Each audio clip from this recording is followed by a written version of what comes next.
everybody. Welcome back to Indiva's channel. We're sitting here once again with Neil. We wanted to have another dialogue about the industry today. But first off, Neil, how are you doing? I'm great, Michael. How are you? I'm doing pretty wonderful today. So let's dive into it. So we had been talking off camera about this idea of this glut of inventory that's going on in the industry right now, and a lot of people not able to get rid of it. Can you tell me how this problem spurred about and tell me where Indiva sits in it?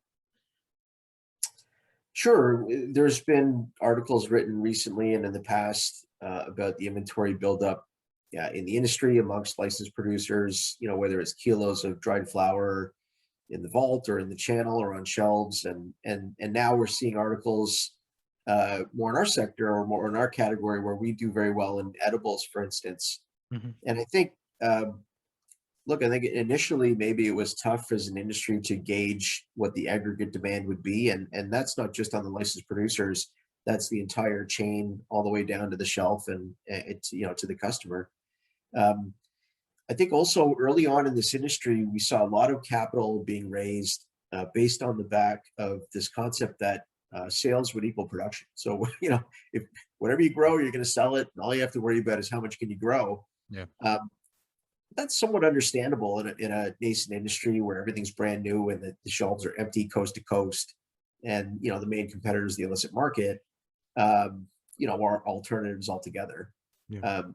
So I think what we're seeing now is some right sizing that inventory. Producers that don't have the best quality product or the best offering where people think they're getting real value for their money. I think what we're seeing in the flower category, maybe is this is maybe spurring the growth in the bulk value category or subcategory of flower, where we're seeing product where maybe whether it's LPs or provinces or stores or all the above are realizing like, hey, this product needs to be priced lower in order to move it, Yeah. and we have inventory we need to move. So we try and stay as far away from that subcategory as possible.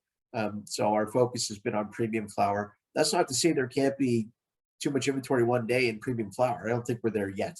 Mhm. I think there's still a bit of this arms race to higher potencies.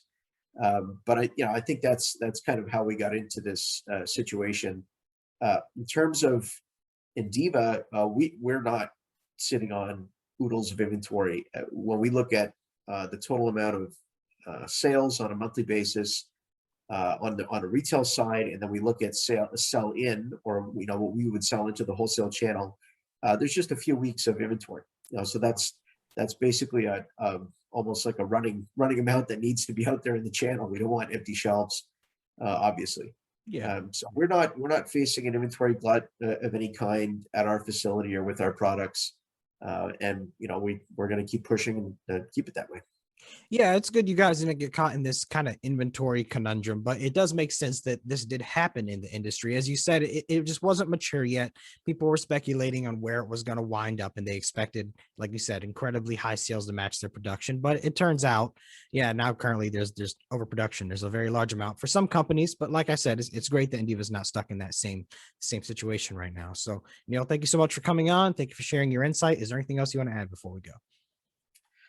No, just stay tuned for new products coming up in the next few weeks. We'll have some nice news around new product introductions for our investors and for our customers.